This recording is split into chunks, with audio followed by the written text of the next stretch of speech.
Ya. Bueno, pues muy buenos días.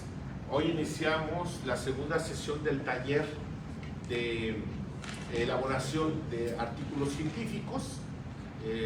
Pues a los que manden correos se les está mandando el material que se está exponiendo, que evidentemente amplía la información. Y hoy es día 7 de julio, ¿verdad? Sí, 7 de julio del 2022 y vamos a continuar con la segunda sesión. Lo que voy a mostrarles el día de hoy, que quedó pendiente, fue un cuadro sobre cómo clasificamos la información. Esto es, ya decíamos que hay distintas bases de información en donde extraemos la realidad, ¿sí? Y esa realidad puede ser a través de recomendaciones de la Comisión Nacional de Derechos Humanos, puede ser sentencias, jurisprudencia de la Corte Interamericana, de la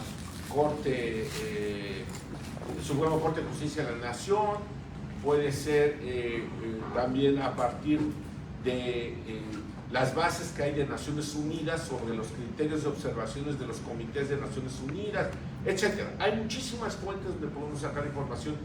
Puede ser jurídica, puede ser económica, puede ser de muchísima manera. Ya veremos los métodos que hay después de este cuadro que les voy a mostrar, los métodos para la investigación. Pero, ¿por qué me interesa que tengan esta información? Porque al ustedes tener información para delimitar los temas, tienen que saber qué información tienen. Entonces, yo una ocasión se me pidió para un congreso en España sobre el tema de migrantes, que ya lo he trabajado yo desde hace tiempo, y resulta que era sobre el tema de migrantes en Europa.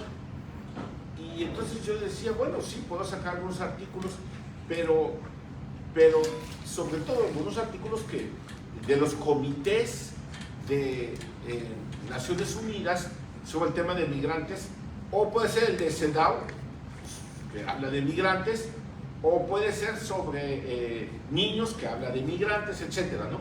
Entonces, esos que son universales, bueno, ya hice alguna clasificación, pero después dije, ¿y cómo puedo yo decir temas en los que ellos están preocupados? Entonces, una fuente muy importante es la prensa. Entonces, el periódico Le Monde y también El País lo fui a buscar, hice en sus buscadores migración, iba leyendo artículo por artículo, y por la parte específica, esto ya es lo que yo seleccionaba.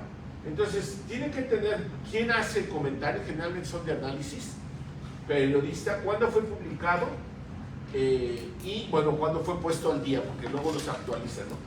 Y aquí está, estudiantes de más en más, cada vez más son atraídos para la formación de los vínculos migratorios.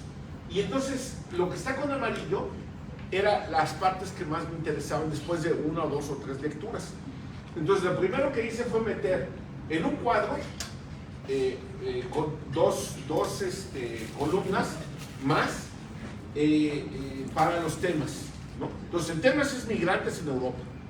Y lo que está con amarillo es un poco lo que más me interesaba del tema. Estos eran estudiantes, esto es los sin papeles, que le llaman es la migración irregular, dificultades de acceso para su regularización. Esto son 1.400 migrantes evacuados por la puerta de París, ¿sí? Y se llama el campamento que lo destruyeron y que está funcionando desde 2015. El Banco Mundial menciona una baja de transferencias de dinero de migrantes, etcétera, ¿no? Y para ver la realidad, es decir, mediante un método que llamamos el estructuralismo, si yo vi la prensa en los últimos 2 años o 3 años, ¿sí? Bajé, si se dan cuenta, es un archivo, pues, 16 páginas, ¿sí? Es manejable, no es tan grande. Entonces, luego puse 2 columnas. La primera columna es sobre el tema principal, ¿sí? es migración regular, cooperación internacional, etc. Pero luego a veces tratan dos temas. Entonces, puede ser que la información trae temas sobre remesas, sobre procedimientos migratorios, sobre incertidumbre. Es decir, el tema me lo va dando la misma información. A veces cambio yo, no tengo yo prefijado cuáles son las palabras. Lo que sí hago es que nunca voy a usar artículos, por ejemplo, no pongo los, las, definidos ni definidos, ni tampoco pongo, sino sustantivos. Migración, cooperación, remesas, es decir, para identificar el tema general. Y luego le pongo, permítame tantito, tengo un...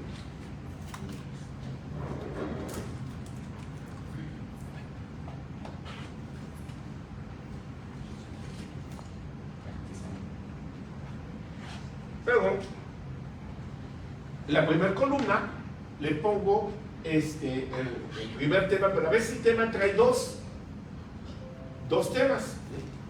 Entonces, por ejemplo, aquí es migración regular y certidumbre de procedimientos migratorios. ¿Sí? Puede ser que después de algunas lecturas le cambie la voz, ¿sí? La palabra con la que lo identifico, ¿sí? Este sistema me ha ayudado muchísimo. He hecho varios libros, artículos con este método. Clasifico información. Puede ser jurisprudencia, por ejemplo, la jurisprudencia electoral, ¿no? Agarro y digo, bueno, a ver, sobre campañas electorales, específicamente el tema de publicidad, ¿no? Y específicamente sobre violación del voto libre. Y entonces pongo todas las tesis aquí. Y ya sé que todos son sobre campañas y sobre voto libre, y aquí voy poniendo las voces a partir de la información que voy bajando. Hay que hacerla no sobre distintas bases. Esta es sobre una base periodística. Luego aparte hago la de jurisprudencia. Luego aparte la de criterios de la Corte Interamericana, Europea, etc., ¿no? Entonces ya tengo apartados. Ya lo pongo por orden alfabético, ¿sí? Orden alfabético. Aquí me los va a acomodar por número. Luego, ya que me dio esta, se los pongo en esta y ya tengo la información. Y entonces lo leo, por ejemplo, sobre migración regular. Los leo y me doy cuenta que sobre migración regular hay 6 o 7 fichas. Y entonces ya puedo decir, con respecto a la migración regular pasa esto, o con menores sucede esto, o con trata de personas sucede esto, todo esto de migración, o sobre las remesas sucede esto. Y entonces, como tiene 3 o 4 fichas, pues es cierto. Digo, bueno, no necesariamente es verídico, pero si son opiniones de analistas profesionales, pues son periodistas de muy alto reconocimiento en nuestras prensas.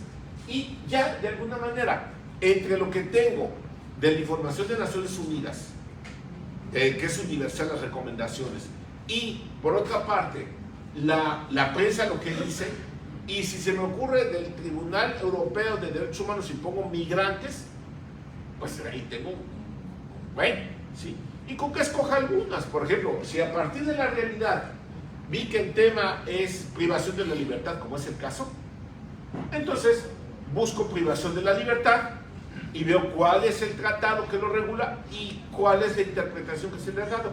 Yo he descubierto que el concepto privación de la libertad es muy fluido y le dan interpretaciones muy variadas. Sobre todo para el tema de migrantes, los detienen en la Unión Europea y dicen, no, pues es control migratorio, pero en realidad es privación de su libertad, ¿sí? Pero eso lo puedo poner yo, ya lo conozco, ya metí el tema, lo puedo hacer. Entonces, este sistema me parece muy necesario que lo utilicen, ya sea con los distintos métodos que hay. Aquí les acabo de poner pero hay otros, miren ustedes. Yo creo que este es el botón de la cámara que es la mejor, ¿verdad? Muy más cerca.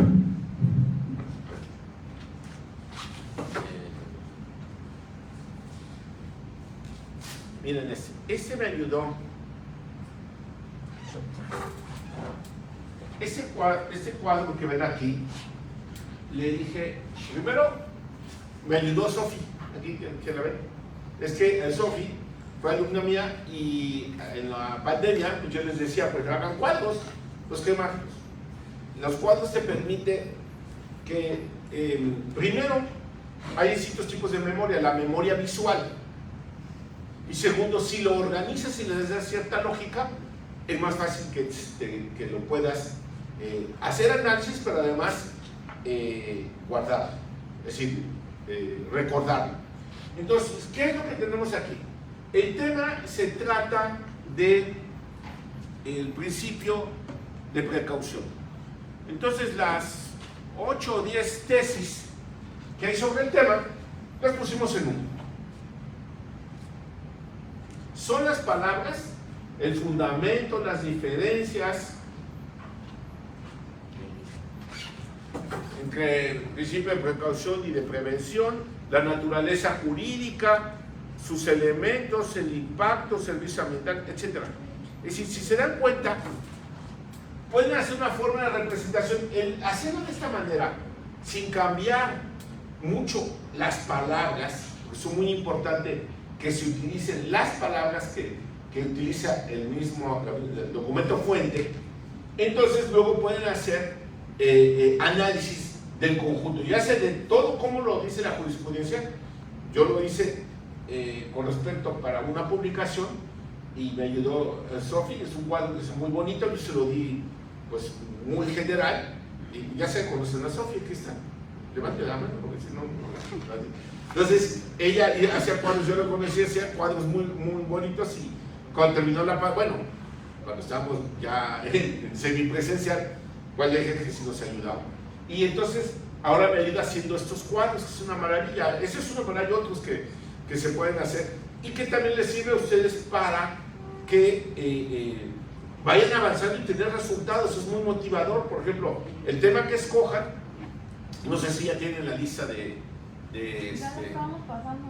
temas para que no hablando tan general, sino un poco más específico a los temas. El tema es que escojan, pues ya pueden ir avanzando, teniendo la jurisprudencia, hacer un pequeño análisis, haciendo cuadros. Ese ya puede ser parte del mismo sistema, de la misma, a ver si tienen un cafecito, por favor, del mismo sistema, y pueden hacer otra, de la misma artículo que van a hacer, ¿sí? Bueno, ese es un segundo, pero quiero también presentarles este otro. Ya lo vimos. Miren ustedes, que ven aquí. Es otro tipo de análisis que también pueden hacerlo con las recomendaciones, con los documentos que tengan, sobre todo, puede ser, este caso son sentencias de la Corte Interamericana de Derechos Humanos, ¿sí? Y entonces, pero lo pueden hacer sobre distintos recomendaciones de la Comisión Nacional, etcétera, hacer artículos sobre ello. Miren ustedes, soluciones amistosas son 39 páginas, si se dan cuenta. Es un número grandísimo de cuántas soluciones amistosas ha resuelto y qué es lo que ha resuelto la Comisión, la Comisión y la Corte Interamericana de Derechos Humanos sobre el tema de soluciones amistosas.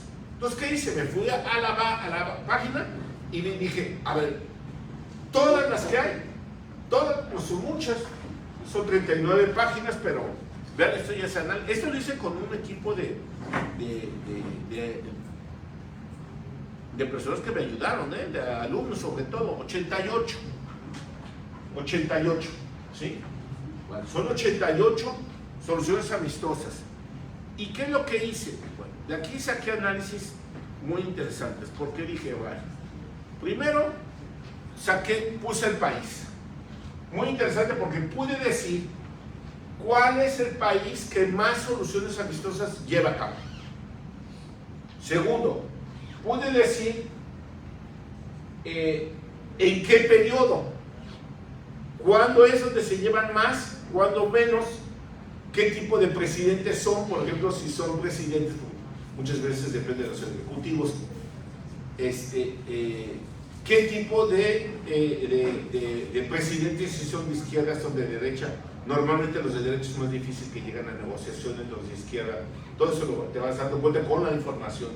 Luego, la fecha del acuerdo y la fecha del informe. Los derechos violados, pude decir, revisaba uno por uno, cuál era la presunta violación, ¿sí? Y se supone que violaciones graves no puede haber negociación, y luego el tipo de reparación que había, ¿sí? Entonces, de esa manera pude yo decir, a la fecha actual, si el sistema de soluciones amistosas funciona. ¿Cuál es su naturaleza? Me metí. ¿Cuál es su naturaleza? ¿En qué consiste? ¿Cuáles son las críticas? Y luego, ¿cómo funciona en la realidad? ¿Sí? ¿Cómo funciona en la realidad? Y este es el ejemplo más claro. Hay cosas que descubrí muy interesantes porque al principio dicen, no se puede llevar a cabo soluciones amistosas sobre violaciones graves. Pero yo les explicaba el día de ayer que decía, y fue México uno de los casos, que decía que una persona se quejaba porque habían desaparecido a un familiar y que la autoridad no había hecho las diligencias, la fiscalía correspondientes. Tenía años y no habían ido a entrevistar a los testigos, ni tampoco habían ido a Estados Unidos que había otro testigo, ni habían ido al lugar a hacer la investigación o algún documento. Y entonces era desaparición forzada, que es grave, se supone que de esa no hay mediación. Y cuando llegan cuando llegan a las primeras conversaciones, resulta, que tiene que decirle la autoridad, o sea, la Comisión Interamericana o la Corte Interamericana.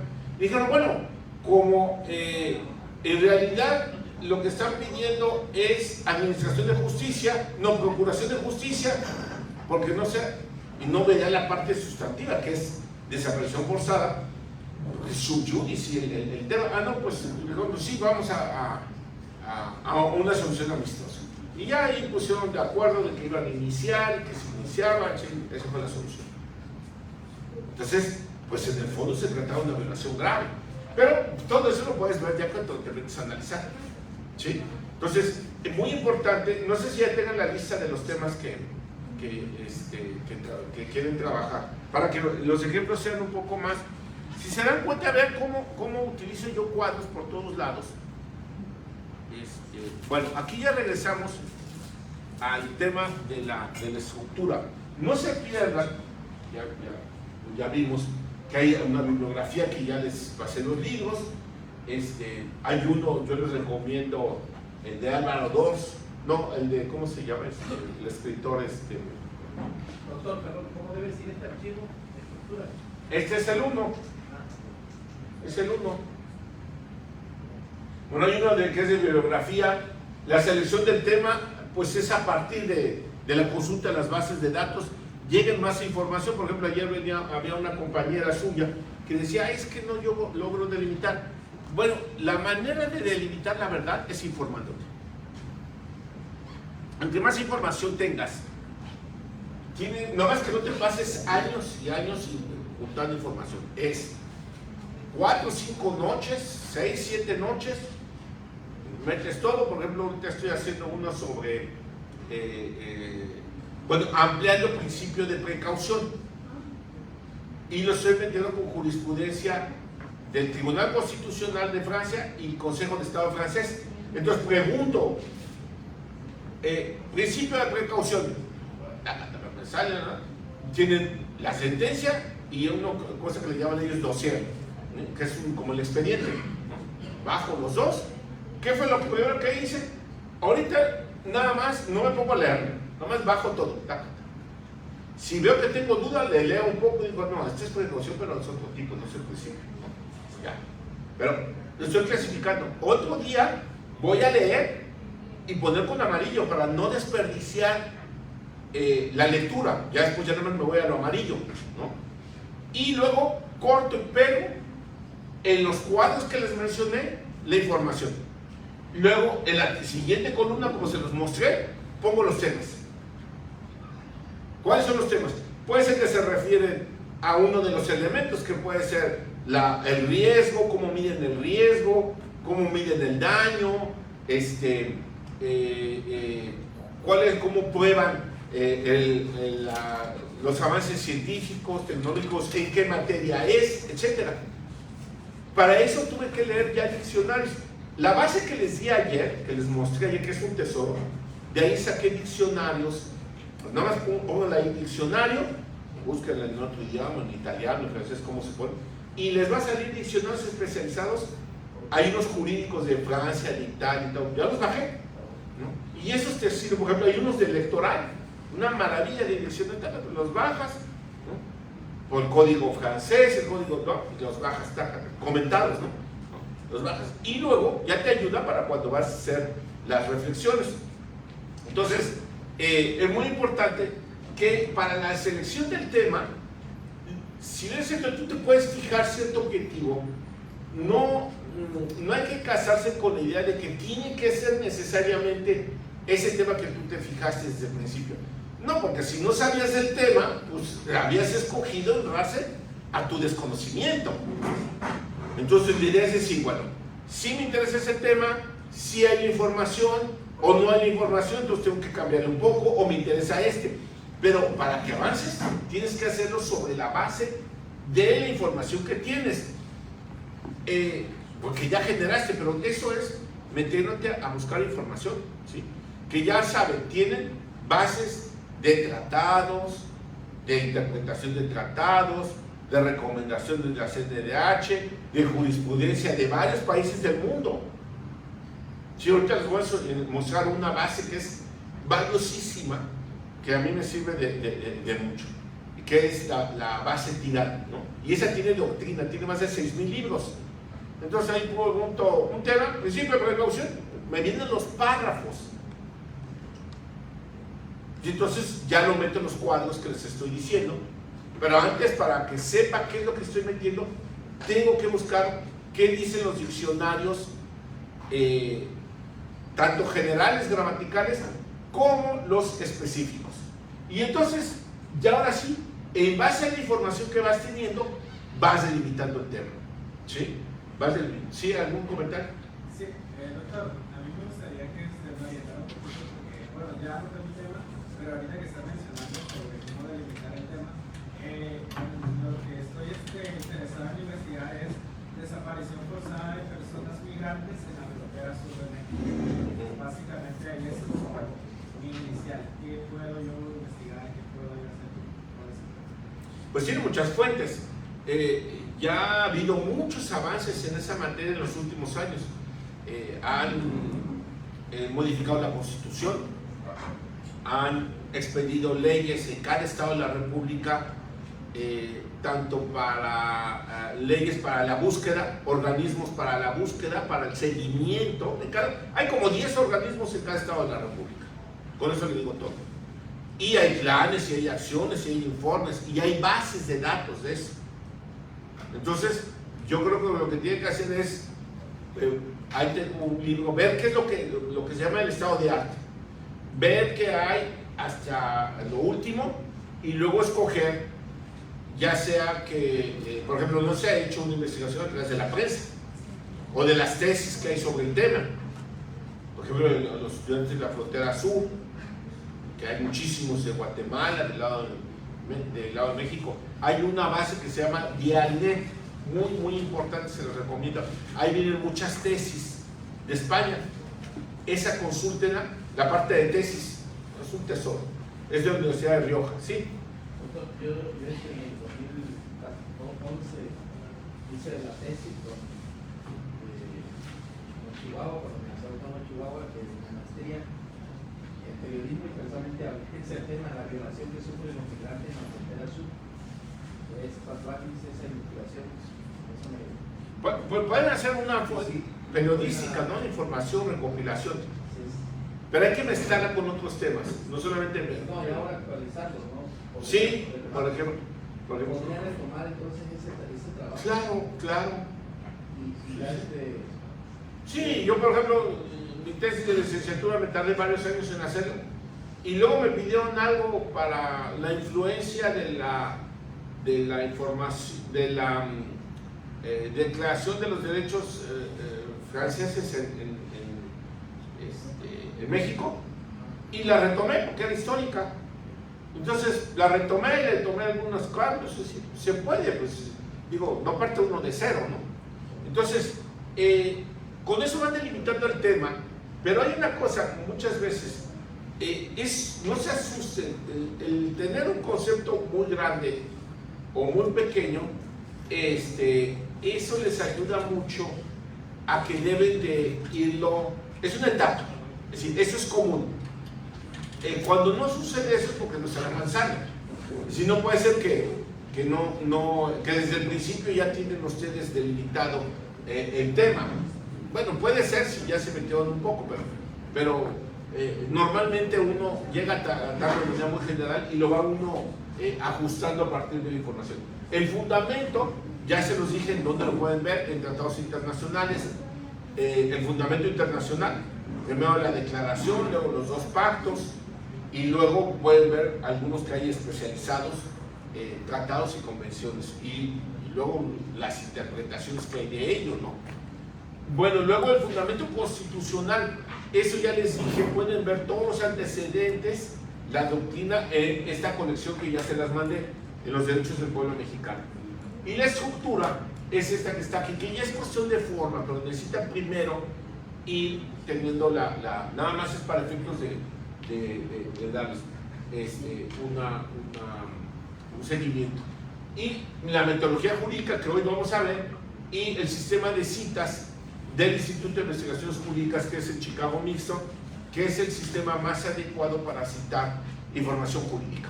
Sí que es el modelo europeo en realidad. Los europeos así citan. Los anglosajones se van por el APA. A mí no me gusta mucho en realidad porque es muy confuso.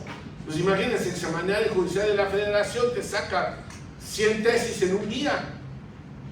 Y eso le tienes que poner el autor y el año. ¿Cuántas tesis hay en un año? Entonces, ¿qué haces? Le pones A, B, C, D. También es un mundo. Entonces, no está hecho para hacer citas de información jurídica. Pero, pero nosotros, bueno, pues a veces hay revistas que te lo piden, ¿no? Entonces, vamos con la estructura. El día de ayer lo veíamos. Bueno, esto creo que lo podemos hacer para acá, ¿verdad?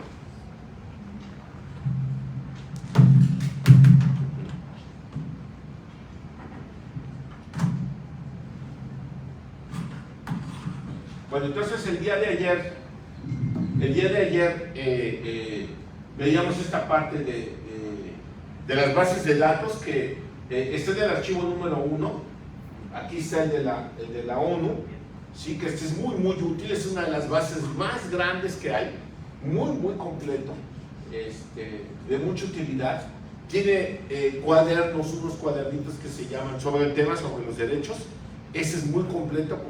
No sé, con el tema de desaparición forzada hay un cuadernito. Ese cuadernito son 20, 30 páginas y es oro molido, ¿sí? En la página de la ONU hay bibliografía también, y se llaman cuadernos. Cuando entras ya al derecho específico, en muchas ocasiones tiene unos cuadernos. Es que no les he mostrado realmente bien. No les he mostrado bien. Déjenme ver.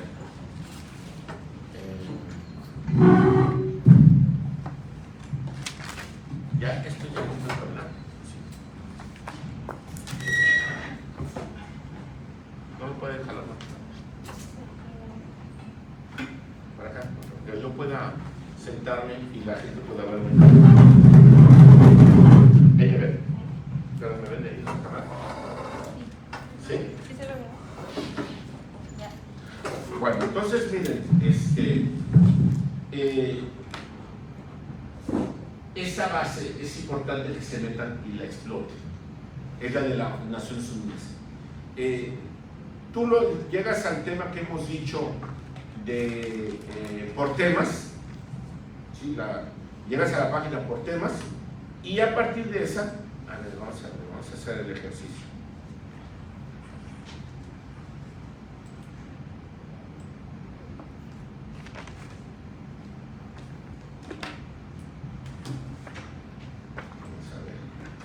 Ya.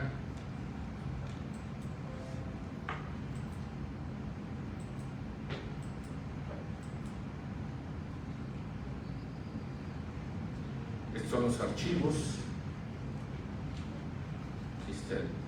El 1 que es el que estábamos trabajando.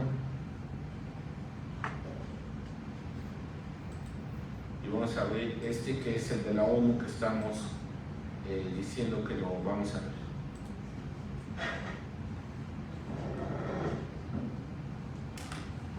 Bueno, este tema, este es muy bueno. Aquí le ponen en temas, dice ver todos los temas que hay de derechos humanos. Acá hay, si quieres ver cuál es la situación de los derechos humanos por país, por instrumento internacional. Esto es, vienen los 9 comités, vienen de desaparición forzada. Ahí te puedes meter a ese, y es toda una página. ¿Sí? Bueno, entonces vamos a meternos. Y dices, voy a ver todos. Aquí escoges el tema que te interesa. Espacio cívico, democracia, libertad de opinión, de expresión. Ahora es salud, tierra, vivienda, pobreza, igualdad, no discriminación, migración, ¿sí? Minorías, violaciones graves, Estado de Derecho, quita de detención, terrorismo, desapariciones. Mira, vas a desapariciones, y en desapariciones tienes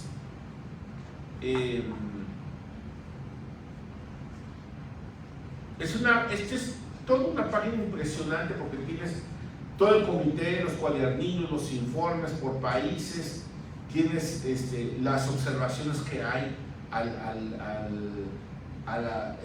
tratado sobre la desaparición de personas, cada uno de ellos, cómo debe de entenderse. Impresionante. Es decir, cada una de esta página es un mundo, de información. ¿Sí? Pero tú necesitas leer de lo general a lo específico y tratar de buscar el cuadernito y leer todo esto que viene aquí, todo desde la pantalla, para entender el tema, buscar un diccionario en qué consiste, buscar los tratados, ¿sí? Entonces, y hay artículos ya sobre el tema. Entonces, eso me parece importante que lo tengan. Bueno, este cuadrito ya lo quitamos. Estamos en el cuadro. Ya les pude, yo quisiera que se metieran ya después con el tiempo a la taller. ¿Dónde está? Es el 1. Este es el de estructura. Bueno, el día de ayer ya veíamos nosotros un poco la estructura, y vamos a ver el día de hoy el 6, que es metodología, ¿sí? En metodología ustedes pueden ver que hay el general, que está en PowerPoint, y luego viene información de algunos de los métodos de análisis, que son sobre la justicia según Aristóteles, luego sobre el estructuralismo, funcionalismo, que todo esto lo tenemos aquí. A ver. ¿Verdad que este lo utilicé para un seminario de tesis? Yo daba la clase en Querétaro, y la di en el Tribunal Superior de aquí del Estado, ¿sí? Bueno, entonces, ¿qué es la metodología jurídica? Pues es un área de conocimiento que te permite que tú analices bajo una perspectiva jurídica, ya sea las hipótesis normativas, que pueden ser tratados, leyes, la doctrina, y sobre todo la aplicación. Estos son los resultados, que puede ser sociología jurídica o puede ser la jurisprudencia, cómo se aplica. Entonces tenemos que hay distintas maneras de analizar la realidad jurídica. Y entonces tenemos en un primer caso a Aristóteles, que es el padre del occidente, porque pues él crea las bases para el desarrollo de la ciencia, de las ciencias, ¿no? Y precisamente de la ciencia jurídica, y luego los romanos retomaron muchos de sus enseñanzas. Entonces tenemos que para él hay distintos tipos de justicia. La justicia legal, ¿y en qué consiste? Pues en que tú dices que algo es justo porque la ley lo dice, ¿no? Entonces eso es muy común, sobre todo, por ejemplo, de aquellos que son guardianes de un sistema, ¿no? Que te dicen, bueno, pues sí, es que si la ley lo dice, o los positivistas, ¿no? Dicen, no, porque la ley lo dice. Pues sí, pero no necesariamente la ley es justa. Digo, vean la pobreza en la que vive la mayoría del país y la distribución de la riqueza, en donde el 80% se lo lleva el 10% de la población, y el 1% del total de la población se lleva el 32% de la riqueza. Nada más el 1%. Y en la distribución de la riqueza, el 0.2 más del 50%. ¿Esto qué quiere decir? Nivel de préstamo, de crédito. Entonces no puedes decirme que es justa una sociedad cuando en realidad tienes tales niveles de pobreza. Entonces no puedes decir que la ley, no, esa ley está hecha a modo para beneficiar, y es la manera como está. Bueno, ahí tienes la justicia legal. Bueno, luego hay la justicia distributiva. Ahí lo que dice Aristóteles es tratar igual a los iguales y desigual a los desiguales. Ahí lo que sería es lo que dice de alguna manera otros economistas, Piketty. Dice, no, bueno, pues una redistribución de la riqueza. Esto es que las empresas transnacionales, por ejemplo las empresas de mineras, paguen, de entrada paguen impuestos. Y segundo, pues que además de que paguen más. Entonces lo que dice Aristóteles es tratar igual a los iguales y desigual a los desiguales.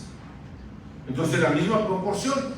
Esta escuela la sigue la tradición romanista, griega, romana, europea y latinoamericana. Esa es la tradición. Luego tiene la justicia con la libertad, y dice, si no eres libre no eres persona. Y entonces esta lo utilizaban mucho los anglosajones. Dicen los anglosajones, no, pues libertad para fumar, pues si no marihuana, porque si no, pues no me está respetando mi dignidad. ¿Y qué dicen los europeos? No, es un tema de salud pública.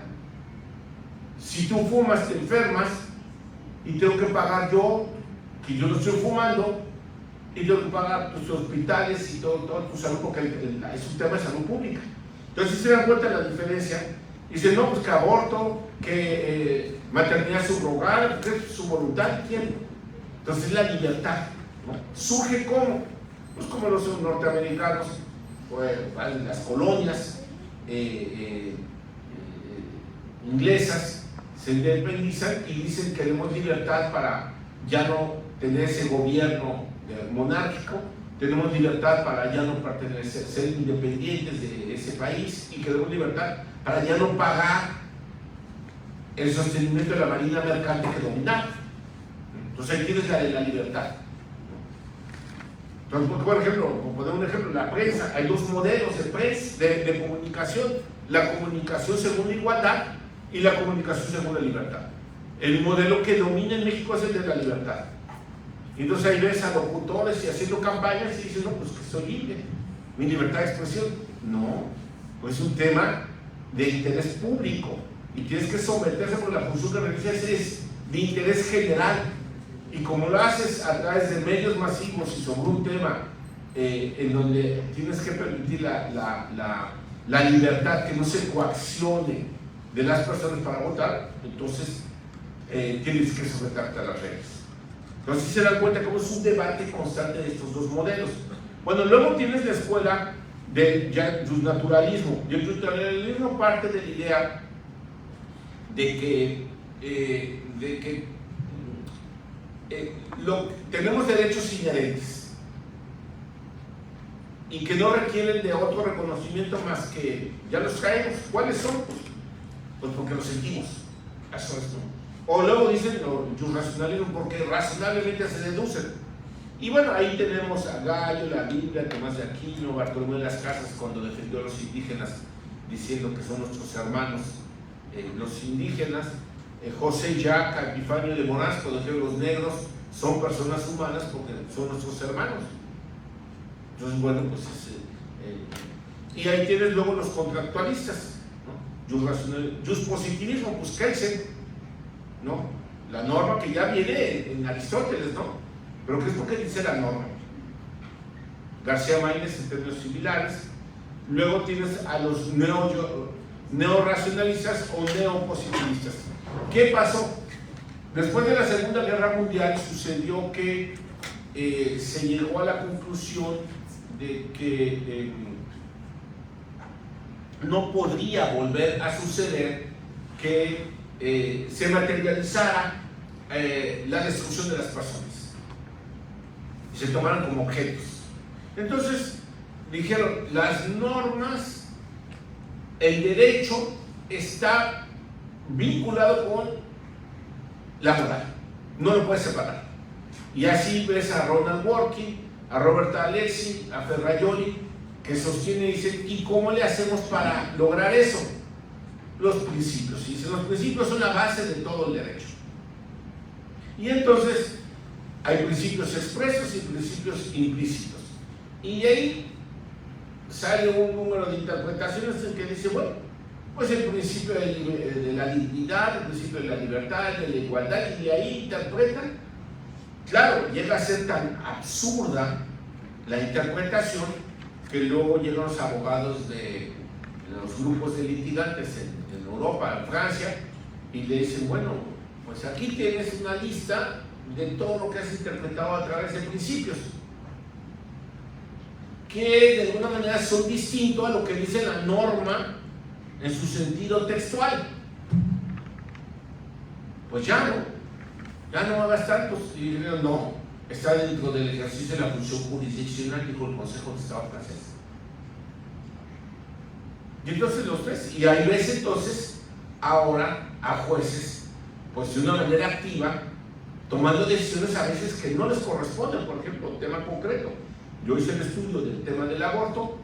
En América Latina son las constituciones, son los legisladores constituyentes los que toman la decisión y dicen sí o no. En América Latina. Pero aquí los ministros dijeron, no, pues nosotros decimos qué es. Eso es solamente en Europa. Aquí la pregunta, ¿pueden hacerlo o no pueden hacerlo? Es decir, un activismo muy grande. En algunos casos se justifica, en otros no. Porque a la mera hora ellos son los que gobiernan. Y decisiones fundamentales pues las están tomando ellos. No habría problema si fueran convincentes y razonables, pero muchas de ellas no son así. Vemos que muchas veces dejan de libertad a una persona que se dice, bueno, ¿y quién fue? ¿Es que lo ganó? Pues no estaba mal integrada la investigación. Me parece absurdo. Bueno, luego tenemos el estructuralismo y funcionalismo. Este es muy útil porque lo decíamos cuando estábamos estudiando la realidad jurídica, que esta puede estar dada ya sea a partir de hipótesis normativas, que pueden ser las leyes y los tratados, y complementada con la jurisprudencia, que ya es realidad, y que puede ser las observaciones de interpretación de organismos internacionales, las recomendaciones de la Comisión, la jurisprudencia nacional e internacional. Y entonces tienes un conjunto de elementos sobre una realidad, y lo único que es que ya está esa realidad y tú nada más le das una lógica, un orden, ¿sí? Entonces es el estructuralismo, y si lo haces en el tiempo es funcionalismo, ¿sí? Luego tienes la teoría de Easton, que lo veremos con más cuidado. Easton parte de la idea de que la realidad no es solamente jurídica o política, sino que es económica, social, nacional, internacional, y son muchos elementos. Entonces, por ejemplo, tú no puedes hacer un estudio sobre elecciones pues, si la gente no tiene educación o no tiene el estómago vacío, pues qué libertad va a tener. No puede decir que la gente, pues sí, no, pues ya vamos hacia la democracia. Porque la democracia es la participación de la mayoría de la población en la economía. Bueno, pues ahora sí ya tienen un poco de ingresos por el salario mínimo que se ha aumentado un buen número, pero hay ocasiones que no se tenía esa cantidad, no alcanzaba ni para el 30% de la canasta básica. Todavía hay limitaciones, pero bueno, pero no puedes decir que hay democracia, que la población participa en la economía. No nombran a sus candidatos en los partidos políticos, hay comités y cada uno de ellos decide, en ciertas circunstancias, decide quiénes son sus candidatos. Sí.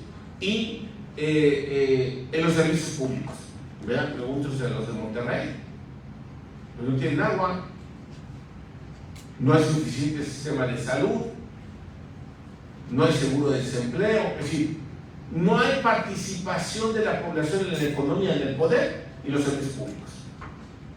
¿Cómo puedes hablar de una democracia?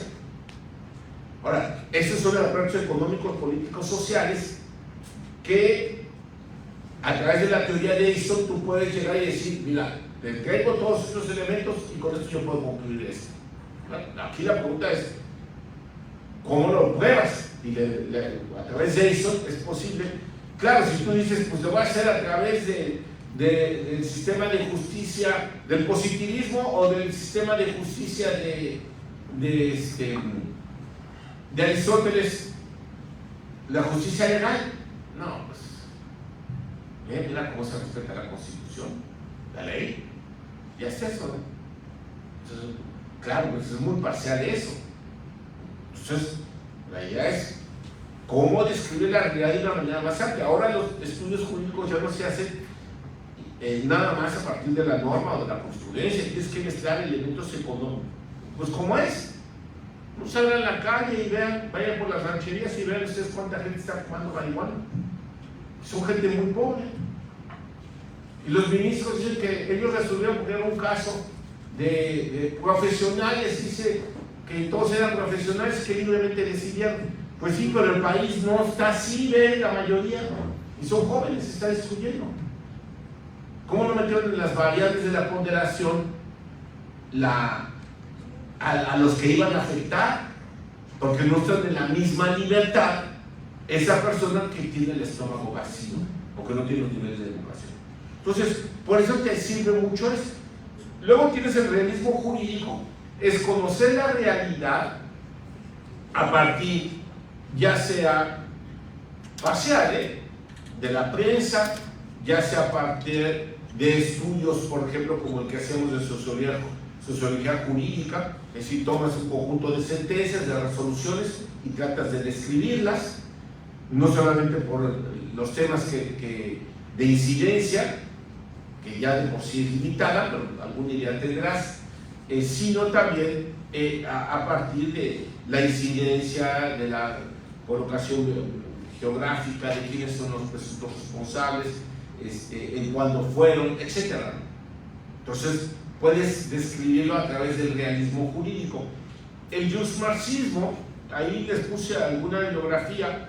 Thomas Piketty es un autor, un economista muy famoso, se ha traducido, el día de ayer veíamos hasta en chino, ¿no? En mandarín, ¿no? En mandarín, en japonés, y ¿qué estudia él?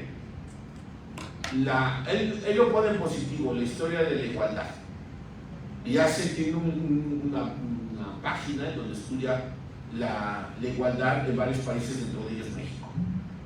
Tiene unos estudios que uno dice, bueno, ¿y cómo el INEGI, cómo este instituto que estudia la pobreza no saca cuánto es el sector de los que se llevan la mayor parte de la riqueza? ¿Quiénes son?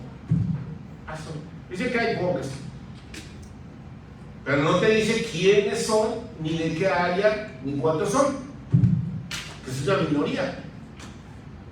Entonces Piketty lo que hace es que te dice, bueno, mira, esto es la distribución de la riqueza, la mayoría de la población 0.2. Nadie se pone a dudar lo que dice, lo hacen con un equipo de economistas de varias partes del mundo, ¿no? Muy reconocido, 0.2. El 32% de la riqueza se lo lleva el 1%. Una distribución impresionante. Es decir, el país con mayor desigualdad en el mundo es México.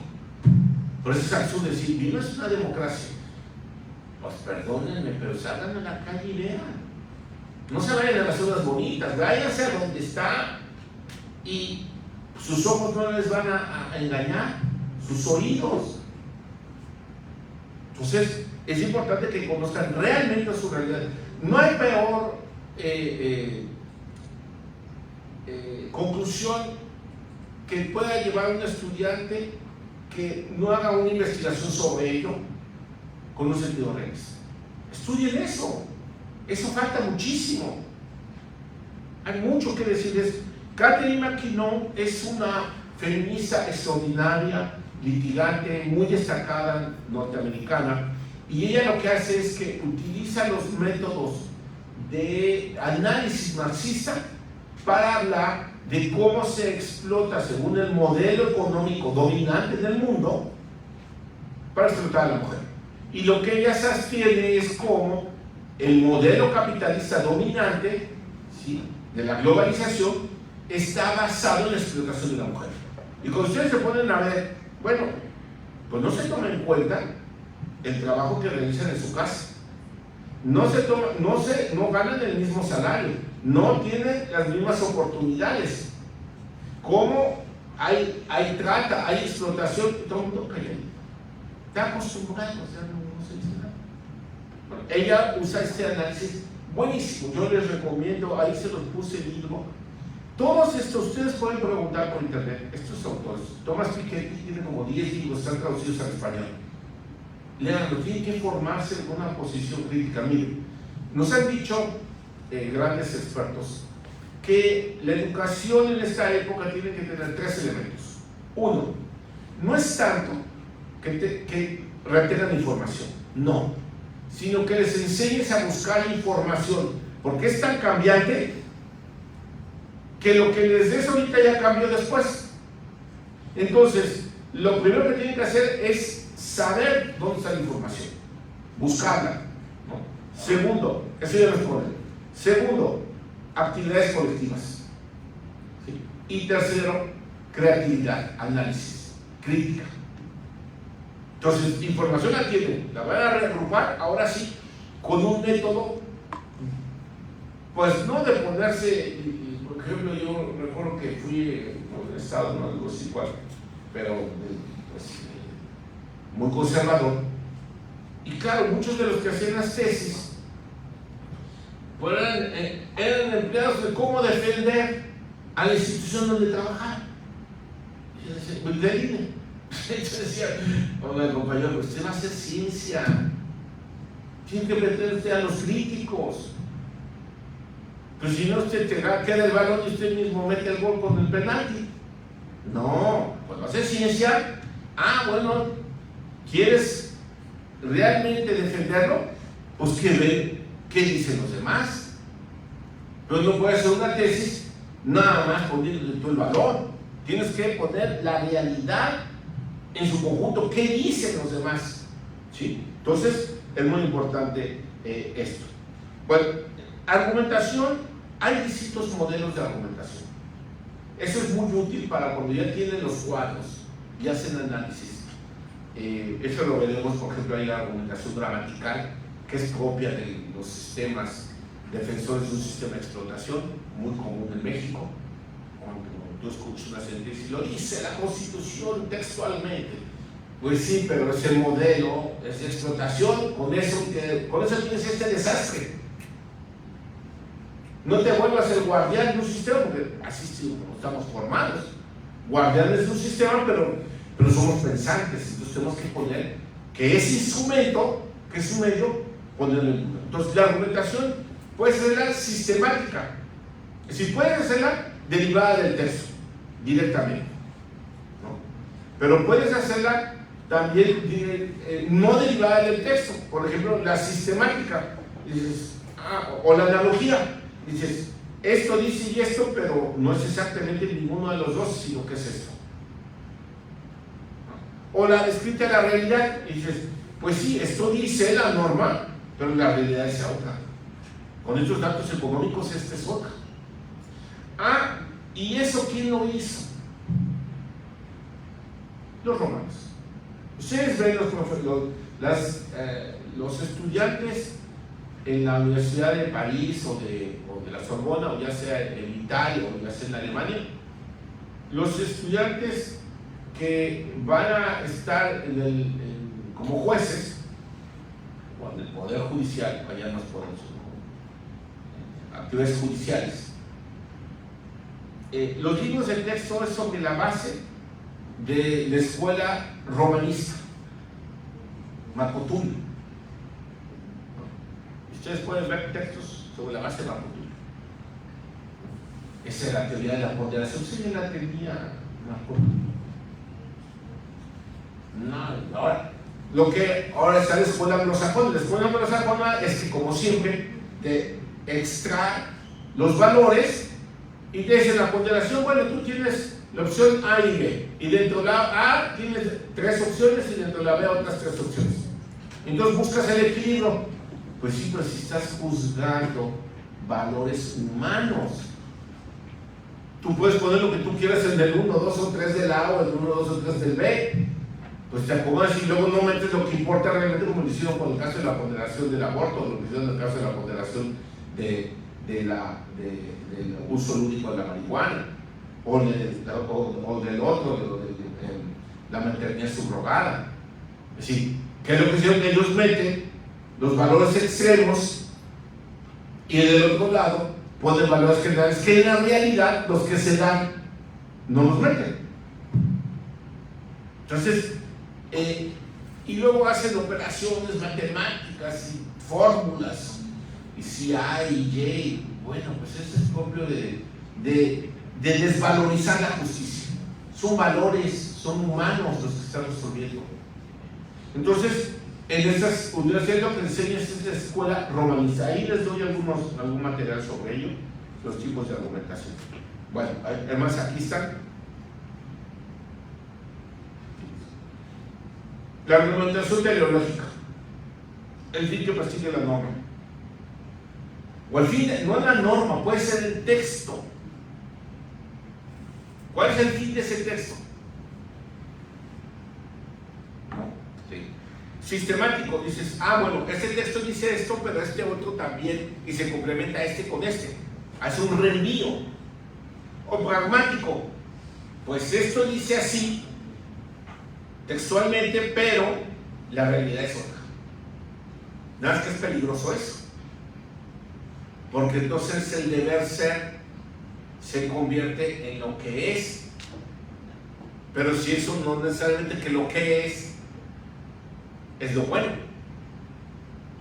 Por ejemplo, resulta que el Tribunal Constitucional Español en una ocasión estaba el caso de Juan, que se operó como Juan, y que ese Juan, la gente lo conocía como Juan, y él se creía Juan, y se había operado como Juan. Entonces llega y se le hizo fácil, llega al tribunal, bueno, a distintas instancias, y dice, pues yo quiero que en lugar de Juan me pongan Juan. En el debate estaban muy divididos, y luego dice, uno de ellos dice, bueno, es que no hay que confundir sexo con sexualidad. Sexo es entidad jurídica con valores específicos, hombre y mujer, y cada uno tiene características fisiológicas específicas por los cuales el derecho se ajusta a ello. Por ejemplo, en el caso de embarazo, pues se les da ciertos días antes o después para la protección del producto de la concepción, o a la mujer se le da ciertos días, como dice la Constitución, para la protección de la mujer trabajadora. En el apartado A y el apartado B lo dice. Bueno, pues es una distinción de entidades jurídicas que no las puede hacer el hombre. Bueno, entonces dice, una cosa es sexo y otra es sexualidad, que su libertad sexual que lo hagan con el que quieran. Y entonces ya estaban votando cuando uno se asoma en la calle y dice, bueno, ¿y qué vamos a hacer con los miles que están allá afuera, que la Seguridad Social les pagó a todas esas Juanes que se convirtieran en Juanitas? Pues pragmatismo. Claro, luego llegaron los socialistas y dijeron, no, pues esos Juanitos son Juanes. Pues no necesariamente es lo que la pagóbica, bueno, ahí tienen un gran número, la pagóbica evolutiva, no necesariamente, pues miren ustedes, es que luego dicen hay que cambiar la ley porque ya es muy vieja. Pues la Constitución inglesa es de 1412 y sigue en vigor. La de los Estados Unidos es de 1700 y lograron construir a través de su interpretación con la cláusula de comercio de una sociedad agrícola a una sociedad de modelo industrial en el mundo, del capitalismo en el mundo, con su misma constitución. Entonces, eso de evolutivo es muy común, no, es que ya es muy vieja, hay que cambiarla, etcétera, ¿no? Ahí tienen varias que les sirven para analizar textos a la hora de reflexionar ese texto, cómo lo voy a tomar. Puede ser legal, puede ser jurisprudencial, puede ser doctrina, ¿cómo lo va a tomar? Por la finalidad del texto, para complementarlo con otro, con la realidad, con lo dice textualmente, como cuál fue el origen en una entrevista que dijo el psicológico, la analogía, pues algo parecido, conforme a los principios, bueno, autoridad, basada en la estructura de lo real, etcétera. Entonces, muy importante. Bueno, entonces vamos a ver nada más cómo andamos en tiempo. Bueno, hoy terminamos a la 1, ¿verdad? ¿Cómo, jóvenes? No entendí que era la 1, pero bueno. Bueno, a ver, entonces voy a hacer una relación. Ese es el libro que de Mackino, una maravilla, mira. Historia de... No, hacia una teoría feminista del Estado. No se ve bien, pero... Está cargando. Con razón. Bueno, una maravilla de... Ahí está bien. Les recomiendo mucho, tanto a mujeres como hombres, extraordinario. Es más, debo decirles lo siguiente. Yo tenía muchas dudas sobre el tema, pero cuando leí esto sí está tratado de una manera muy científica, muy objetivo, muy realista, no me quedo duda.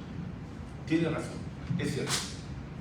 Yo di muchos años cursos de posgrado en distintos, casi todos los estados de la República. A veces no sabía ni el tema que iba a dar, ni en qué estado estaba, porque llegábamos al aeropuerto un grupo de maestros,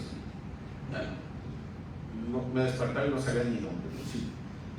La mayoría de los posgrados dominan mujeres, salvo en algunos estados del norte. Entonces, los próximos, vean ustedes los países desarrollados, Suecia, Noruega, Dinamarca, que hicieron muy buenos resultados, bueno, no solamente el Thatcher, sino hay muchos otros, muy buenos resultados con la pandemia. Entonces, es la oportunidad, es momento de prepararse, es una etapa buenísima. Entonces, este texto me parece importante que lo lean. Pero quiero este ya lo podemos cerrar, ¿no? Este lo podemos dejar, El correo. Bueno, vamos a cerrar ese correo. Sí. No, ya se cerró. Ya, Que lo quité. Acá está.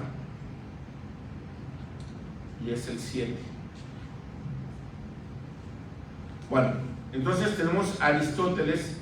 Bueno, este es un archivo que creo que está muy chiquito, vamos a ampliarlo. ¿Qué le pongo? 75 más, ¿lo logran ver? Sí. Bueno, entonces aquí tienen un texto que lo que hago es que digo lo que dice Aristóteles con sus palabras textuales. Entonces, hago una explicación y luego hablo de los tipos de justicia e injusticia individual, ¿sí? Pero este es útil es básico, ¿sí? No pueden hacer una investigación si no leen Aristóteles, la política. Son libros que deben de tener siempre en conocimiento. Son pocas páginas, no son muchos. Mackinnon, Teoría General del Derecho. Este es un libro muy famoso, ya viejito, es ruso y es Teoría General del Derecho y Marxismo. Muy útil. Recuerden que el marxismo es ciencia, ¿eh? No se les olvida, a veces creen que es ideología. No, ahí tienen un texto que les puede explicar muy bien sobre ello. Este es un libro que también se los recomiendo, una breve historia de la igualdad. En la página que les dije es muy útil, hay cosas que son impresionantes. Por ejemplo, ven cómo en los años 70, no son hace mucho, en los años 70 todavía cobró por la liberación, abolición de la esclavitud, a los dueños les pagaban de la esclavitud de Haití, en Francia. Imagínense ustedes, 1970, recibiendo dinero por la liberación de los esclavos que tenían. 1970. Te plantea unas cosas impresionantes y es lo que por eso es que tiene mucho, es que dice que tiene que haber un cambio, una reestructuración del mundo, ¿sí? Y que no puede seguir así. Por eso que no se la crean, sí, no sé si les he comentado, cuando yo estudié en Francia, pues mi director de tesis me decía, bueno, a ver, ¿usted qué va a estudiar? No, pues la democracia en México. Sí, vaya y tomes estos cursos. Además, y siga viniendo a mi curso. Así pasaron 2 años. Regresaba al final del curso y sigue, a ver, tráigame en 2 hojitas cómo va su plan, usted sigue escribiendo. No, pues hasta que le cambié. Le puse el autoritarismo en México. Ya entendió, entonces, dice, bueno, pues entonces, ya, este verano la quiero. 2 meses para redactar, claro, se supone que yo tenía que juntar material y empezar, ya lo tenía ya trabajando más de 3 años. Entonces, imagínense, pues cómo no me costó, ¿no? Sí, yo creo que es que solamente en la bibliografía latinoamericana y mexicana puedes partir de esa idea de que vivimos una democracia, pero no es así. ¿Y quiénes tienen la responsabilidad de hacer investigaciones, estudios y difundirlo? Pues ustedes. No hay mucho, ¿no? Bueno, ahí está Piketty. Ese es un documento muy útil. Son los criterios editoriales que utiliza el Instituto de Investigaciones Jurídicas de la UNAM, tanto para hacer artículos, capítulos de libros, libros, etc. Entonces, ya se los puse, muy útil. Este daría lugar realmente a un curso más específico, pero como previendo que hubiera eso, hay un cuadro que aquí nos ayudó esta Sophie, como ya saben, la experta en cuadros, hizo un cuadro sobre un resumen de los criterios editoriales. Entonces, pues eso ayuda, ¿no? Porque se acuerden. Pero además yo lo que les recomiendo es que este no es. No, es en PowerPoint. Eso. Como el PDF se lo mandé. A ver. ¿Cuál será? En la de lado. A ver, aquí está el 7. ¿Cuál será? ¿Ese cuadro principios? No. Estructura, Aristóteles, método de análisis, teoría general del derecho, una breve historia, citas, no, ese es el que ya abrimos, ¿no? Criterios, no, citas, es este. Es ese. Ajá. Bueno, entonces, aspectos generales de las obras. 75, uy, se abrió mucho. Bueno, pues ayuda mucho que se haga así. Entonces, formato. Pues debe ser impreso en láser, bueno, pues es de hace años el libro, ¿no? El tamaño carta, los márgenes 2.5, interlineado 1.5, lo hacen así porque antes se revisaba y se ponía entre las líneas las notas. Letra Arial, muchos lo hacen en Times. Bueno, en discos compactos, abreviaturas no se usan, salvo en ciertos casos hay un listado, ¿no? Pasajes textuales, solamente 5 líneas y cómo debes de presentarlo, no más. Transcripciones de más de 320 características en 5 líneas, 120 caracteres, ¿sí? Luego captura en computadora, ¿no?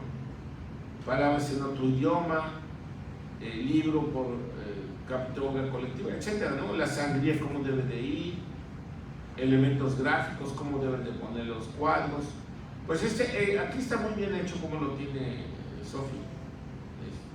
Cómo lo puedes poner la estructura capítulo 1, para citar un artículo, cómo le haces, ¿sí? ¿Qué orden? Las notas al pie de páginas es muy útil. Entonces, ¿cómo lo haces? Primero el autor, el nombre. Hay españoles que lo ponen, europeos que lo ponen con mayúscula, franceses, mayúscula primera palabra. Luego la obra, si es más de una edición, pues entonces ya le ponen el número de edición, si hay traducción, el país, la editorial, el año y la página. Número de páginas, ¿sí? Pero si es la cita al pie de página, entonces la página específica, ¿no? Si son varios tomos, cómo se cita, etcétera, ¿no? Aquí les muestra algunos ejemplos muy claros. ¿Sí lo ven? ¿Sí? No es más que cómo se cita la jurisprudencia, muy útil, miren. Esto no te lo tienen, ¿no? El APA te dice autor y año. Pues como del semanario son 4 tomos por día. Imagínense ustedes. De lo que alguien que estuvo en el semanario judicial de la Federación, pues sé lo que es. Bueno, aquí tiene un glosario de siglas, bibliografía, cómo se pone la bibliografía, la puntuación, ¿sí? Bueno, este cuadrito que está muy bien hecho, cualquier duda le preguntan a Sofi, ¿saben? Ya la conocen.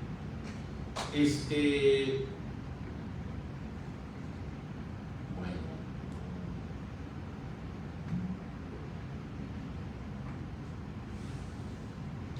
¿Alguna duda, jóvenes?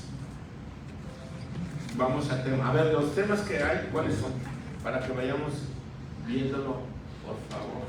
¿Y Elena no vino hoy? Sí, ahorita. Es que yo la vi tan lejos. A ver, no leo el nombre,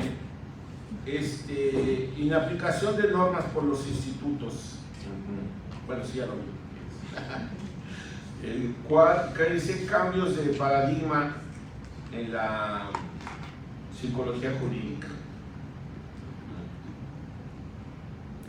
Medios alternos en la etapa de juicio oral. Ahí vea la editorial, Flores Editores tiene muchos libros. Eva Margarita, ¿quién es? Sí, hay muchos libros en esa colección de eventos de conflictos. La que más tiene, se llama Flores Editores, tiene muchas páginas. María del Carmen de los Santos, ¿quién es? No vino. Bueno. Alan Ronaldo, ¿quién es? Sobre violencia digital. Muy interesante. Muy interesante. Ahí yo le recomiendo que vea sobre todo las medidas que han tomado otros países, ¿sí? Europeos, hay mucho sobre ello. España, yo le recomiendo que vea la base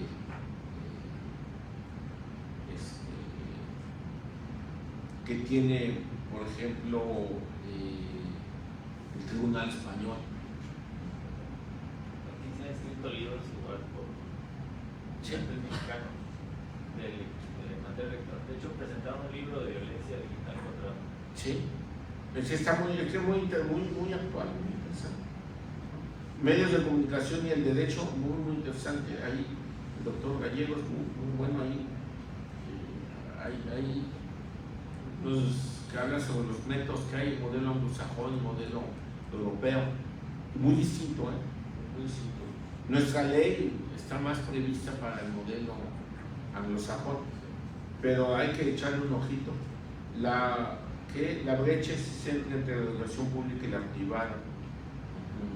Pues fíjense que es muy interesante lo que está pasando. Jade Silván, muy interesante porque ahí ahorita yo vi unos cuadros que sacó la directora de ONACYT sobre la investigación jurídica, el apoyo que investigación, no jurídica, la investigación. Entonces saca los porcentajes en los que se financian las escuelas privadas. Lo que ella de alguna manera está planteando es que los posgrados, muchos están escogidos bajo la perspectiva de la visión privada y se están financiados por el mismo Estado. Y bueno, pues de alguna manera está poniendo ahí el dedo en el renglón, diciendo, bueno, pues por ejemplo, de ciencias sociales y administración, pues son instituciones privadas y pues que ¿a quiénes van a proteger ellos? Instituciones privadas. Darío, desaparición forzada, tránsito de migrantes, muy buen tema, desaparición forzada, justicia integral para adolescentes, violencia vicaria, protección de derechos laborales, las personas con discapacidad, aborto legal, derechos de autor y protección de los niños y adolescentes. Hay una base que les recomiendo, pero esta base es bueno que la vean. Sobre todo aquellos que puedan conseguirla, esta es la base de Tirán. Esta Tirán Online. Pues se paga esta base. Bueno, entonces aquí entra uno con su... Lo que pueden hacer es decirle que les dejen un tiempo de prueba. Miren, esta base tiene LATAM, es toda la jurisprudencia de América Latina, España y Portugal. Impresionante. Tienes libros, biblioteca virtual, tienes más de 6,000 libros. No sé, se me ocurre, vamos a preguntar el tema de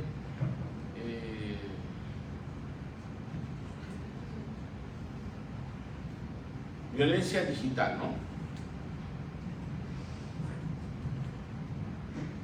Digital, a ver qué hay. Lo pongo entre comillas. Cuando lo pones entre comillas significa que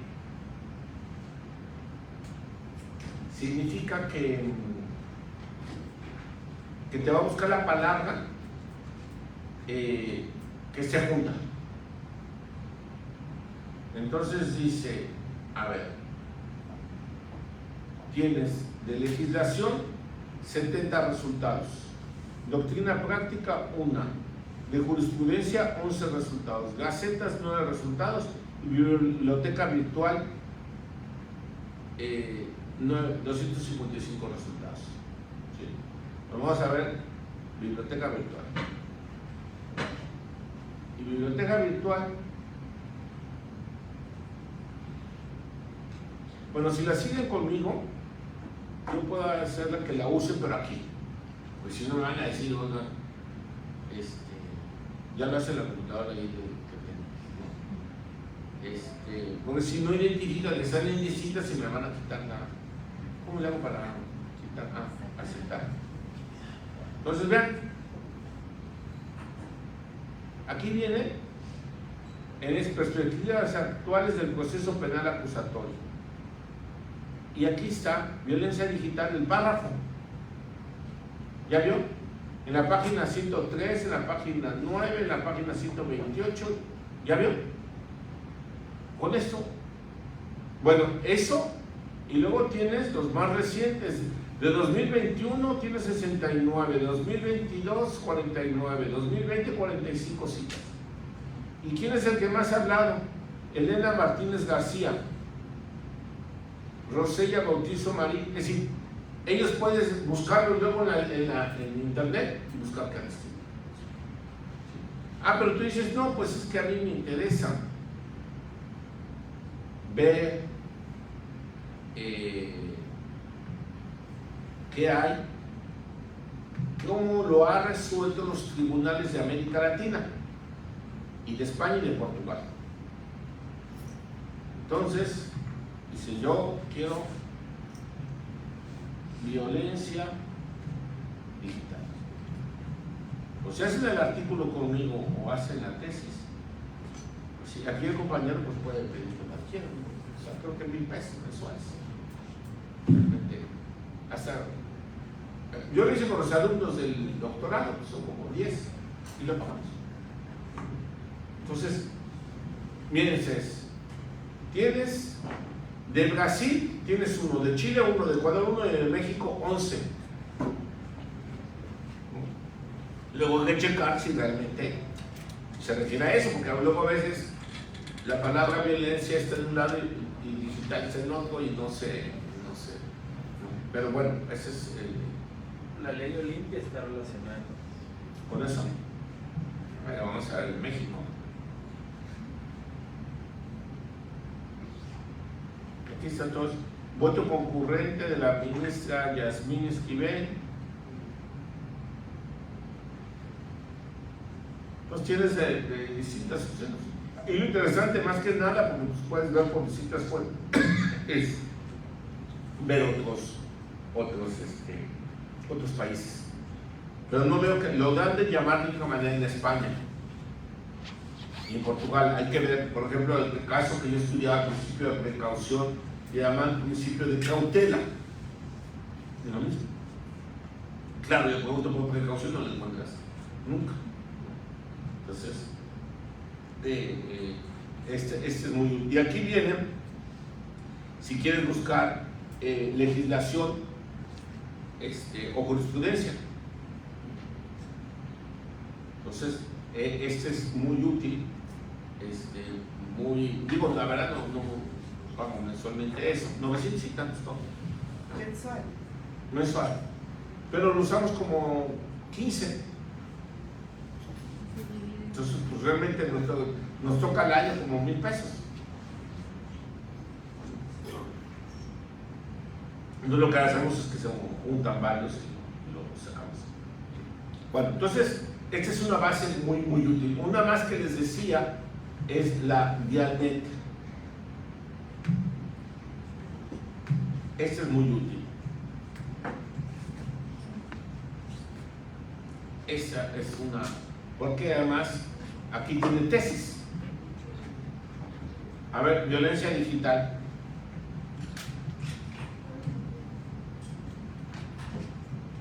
Como es más reciente, y ahí tiene unas tesis más. Bien.